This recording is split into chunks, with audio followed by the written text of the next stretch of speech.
If you are familiar with really old cars, here is a common problem. Fluid leaks. They are cheap beaters for a reason, and chances are the previous owner offloaded this problem to you. Congrats! When I got this car, I noticed oily residue all around the engine bay. After cleaning with a degreaser and rinsing it off, I have not seen any more oil stains. However, when you look at the engine dipstick, it's not quite full or low, so there are several possibilities. Best case scenario, the person doing the oil change forgot to fill it up. The difference in oil between the low and full mark is typically 1 quart. If you decide to top it off, do so after the car sat for a while. This allows the oil to return back to the pan for a more accurate measurement. The less ideal scenario is the engine consuming or burning oil, which is outside the scope of this video. The only thing left is a leak somewhere. Over time, all the rubber seals and gaskets get old and break down. My oil level has remained the same for months now, so my hunch is a slow leak, if there is even one. How can we check? UV light and dye. The UV light is less than $10 at Harbor Freight. I also recommend the yellow tinted glasses. It's only $1 or $2, so just get it. Before you start, check the existing engine bay with the UV light and glasses. Take note of what you see, as some plastics naturally glow.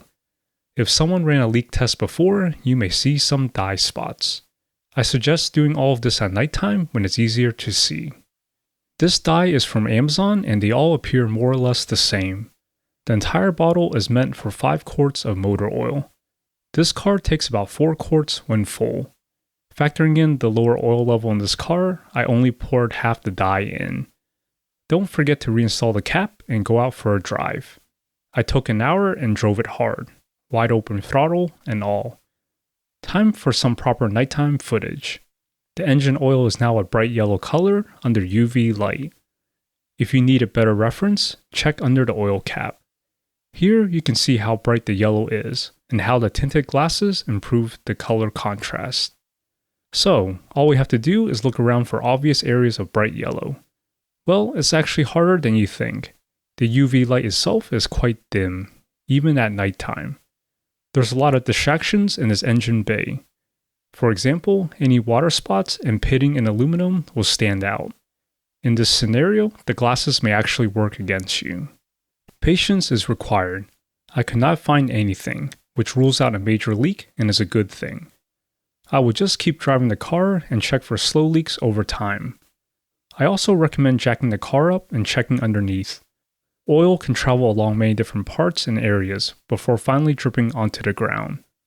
Dyes can also be used to check for other fluid leaks, such as the transmission and power steering.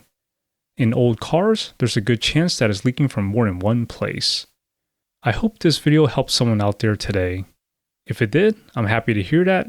Have a beautiful day, and see you all next time.